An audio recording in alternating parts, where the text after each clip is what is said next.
CEO हैं Tesla के, उन्होंने कहा है कि इंडिया जो है वो परमानेंट मेंबर क्यों नहीं है यूनाइटेड नेशन सिक्योरिटी काउंसिल का।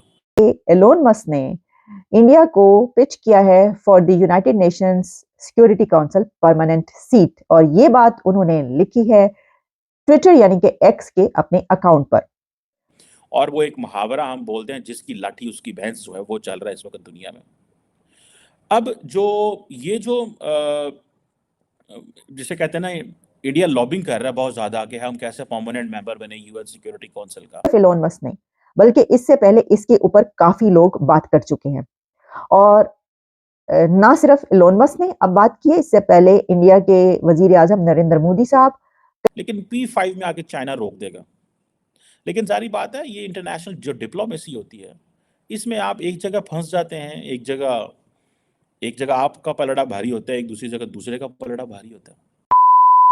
दोस्तों, कभी ऐसे सुना नहीं है, लेकिन ये बड़ी इंटरेस्टिंग खबर है कि एलॉन मस्क जो है, जो कि इस वक्त ट्विटर के भी ओनर हैं और सीईओ हैं टेस्ला के, उन्होंने कहा है कि इंडिया जो है वो परमानेंट मेंबर क्यों नहीं है यूनाइटेड नेशन सिक्योरिटी काउंसिल का, जिसका काम दुनिया में अमन कायम करना है और इंटरनेशनल सिक्योरिटी है। वो कहते हैं कि जी इंडिया जो है सबसे पॉपुलस कंट्री है इस दुनिया में, लेकिन उसकी परमानेंट मेंबरशिप नहीं है। ये बहुत बड़ी स्टोरी है। ये स्टोरी किस सेंस में है भला? ये स्टोरी इस सेंस में है कि प्राइवेट सेक्टर में अगर कोई बंदा इतना ताकतवर है कि वो इन्फ्लुएंस कर सकता है हुकूमतों को, और इन्फ्लुएंस कर सकता है इंस्टीट्यूशंस को, इन्फ्लुएंस कर सकता है पावरफुल इंडिविजुअल्स को, और वो ये बात कर रहा है। अब यूएन सिक्योरिटी काउंसिल के 5 परमानेंट मेंबर हैं, और 1965 से बाद ये एक्सपैंड नहीं हुई, और इंडिया का बड़ी ख्वाहिश है कि उसको परमानेंट मेंबर बना दिया जाए। इसके लिए इंडिया बड़ी तगोदो कर रहा है। ठीक है जी। आपको पता है जी, यूएन सिक्योरिटी काउंसिल है, ये वर्ल्ड वार 2 के बाद इस्टेब्लिश हुई थी 17 जनवरी 1946 को। जारी बात है, जिसका मतलब इंटरनेशनल सिक्योरिटी के मामला थे, लेकिन कुछ ऐसे ग्लोबल इवेंट्स हुए हैं, ऐसे लग रहा है कि जैसे UN general assembly and UN security council completely irrelevant है। और वो एक मुहावरा हम बोलते हैं, जिसकी लाठी उसकी भैंस, जो है वो चल रहा है इस वक्त दुनिया में। अब जिसे कहते हैं ना, इंडिया लॉबिंग कर रहा है बहुत ज़्यादा कि हम कैसे परमानेंट मेंबर बने यूएन सिक्योरिटी काउंसिल का कॉन्टिन्यूसली। अगले दिन, थोड़े दिन पहले, आपको पता है मैंने एक डिस्कशन की थी कि ORF ऑब्जर्वर रिसर्च फाउंडेशन के जो हैं समीर साहब, आई थिंक उनका नाम है, he was in the UN along with the permanent member of the India in the UN. Madam के साथ वो मिलके, तो they were talking about how to reform the UN, और उन्होंने कुछ बाकी लोगों को भी साथ लिया हुआ था। सो ये जिसे वो कहते हैं ना, ये चीज़ अब कहा जाता है कि यूएनएससी का परमानेंट मेंबर बनने के लिए 2/3 जो मेंबर हैं यूएन जनरल असेंबली के and all the P5 Nations की अप्रूवल चाहिए। 2/3 and all the P5 Nations. मेरा ख्याल है इंडिया 2/3 मेंबरशिप तो, सपोर्ट तो यूएन जनरल असेंबली की ले जाएगा, लेकिन P5 में आके चाइना रोक देगा। लेकिन सारी बात है, ये इंटरनेशनल जो डिप्लोमेसी होती है, इसमें आप एक जगह फंस जाते हैं, एक जगह आपका पलड़ा भारी होता है, एक दूसरी जगह दूसरे का पलड़ा भारी होता है। सो देखने में ये है कि ये जो कैसे आगे चीज़ें बढ़ती हैं, लेकिन मैं इसको बहुत ज़्यादा अहमियत देता हूँ कि जो एलॉन मस्क हैं वो ये क्यों कह रहे हैं और उनका इसमें क्या इंटरेस्ट है।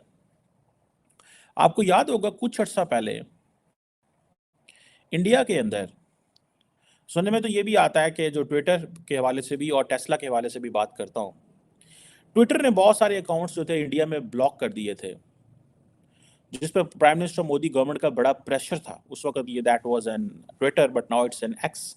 ठीक है जी। और ये जो प्लेटफॉर्म आपको पता है ट्विटर है, वो बार बार वो जिसे कहते हैं ना इन्फ्लुएंस रखता है। ठीक है जी। इंडियन गवर्नमेंट जो है उसने इस ट्विटर को कहा कि बहुत सारे हैं, सैकड़ों ऐसे हंड्रेड्स एक्स के अकाउंट्स थे जिनको उन्होंने, जो कि गवर्नमेंट बहुत ज़्यादा क्रिटिसाइज करते थे, और पर्टिकुलरली तब ये फार्मर्स का इशू बना हुआ था। तो ट्विटर ने मान ली थी बात। सुनने में आता है कि 500 से ज़्यादा अकाउंट उन्होंने कहा कि ये बहुत ज़्यादा क्रिटिकल हैं और ये इंडिया के अंदर अनरेस्ट एंड लॉलेसनेस फैला सकते हैं। एलोन मस्क ने इंडिया को पिच किया है for the United Nations security council permanent seat, और ये बात उन्होंने लिखी है ट्विटर यानी कि एक्स के अपने अकाउंट पर। एलोन मस्क का ये कहना कितना अहम है, ये बात याद रखिए। एलोन मस्क दुनिया का एक बड़ा, सबसे ज्यादा इन्फ्लुएंशियल बंदा समझा जाता है, जो सियासत पर भी बहुत बात करते हुए नजर आते हैं। और उन्होंने अब ये लिखा है कि इंडिया को यूनाइटेड नेशंस की सिक्योरिटी काउंसिल की परमानेंट सीट ना देना एब्सर्ड है।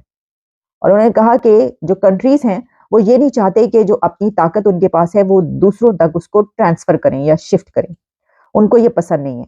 ये एक बड़ा अहम टॉपिक इसलिए है कि सिर्फ एलोन मस्क नहीं, बल्कि इससे पहले इसके ऊपर काफी लोग बात कर चुके हैं।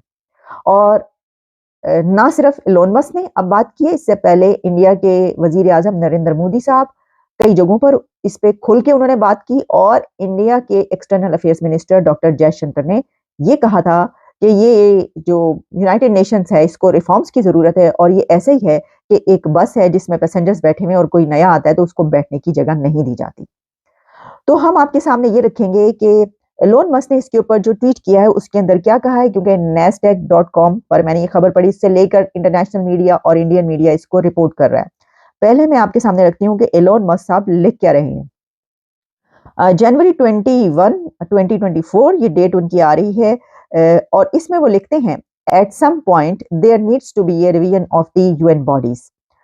Problem is that those with excess power don't want to give it up. India not having a permanent seat on the Security Council despite being the most populous country on earth is absurd. और साथ में वो लिखते हैं Africa collectively should also have a permanent seat too.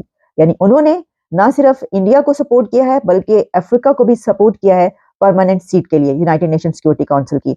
अच्छा, Elon Musk ने India को support करते हुए ये लिखा है कि दुनिया का सबसे ज्यादा आबादी वाला मुल्क, अगर आप उसको यूनाइटेड नेशंस की सिक्योरिटी काउंसिल की परमानेंट सीट के लिए नहीं उसको बेहतर समझेंगे या उस तक ये सीट नहीं पहुंचाएंगे, उसको ये सीट नहीं लेने देंगे, तो मतलब ये इडियोटिक एक बात है। उसको आप लाफेबल इसको लेना चाहिए कि क्यों आप ऐसा कर रहे हैं, आप इसको कैसे रोक सकते हैं या क्यों रोक रहे हैं।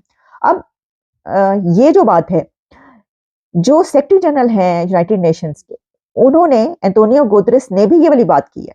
अच्छा, उन्होंने अफ्रीका के हवाले से ये बात की और इंडिया के हवाले से भी उन्होंने कई मर्तबा ये बात की है, क्योंकि देखें जो एंटोनियो गुतेरेस हैं वो क्योंकि सेक्रेटरी जनरल है, उनके ऊपर ये बात आती है, क्योंकि ये बात कही जाती है कि देखें ये जिम्मेदारी किस पे आती है, जिम्मेदारी उसी पे आती है जो उसके करता धरता है। तो उनसे ये सवाल किया जाता है कि ऐसा क्यों है। तो उन्होंने ये कहा कि जो सितंबर में समिट होने वाली है उसमें इसको रिकंसिडर किया जाए इन कंट्रीज को। तो ये मैं आपको बता दूं कि सितंबर में जो यूनाइटेड नेशंस की समिट होने जा रही है उसके अंदर ये मामला खुल के डिस्कस होगा। उसके अंदर इंडिया एड़ी चोटी का जोर लगा देगा कि यूनाइटेड नेशंस की सिक्योरिटी काउंसिल की परमानेंट सीट उसको मिले।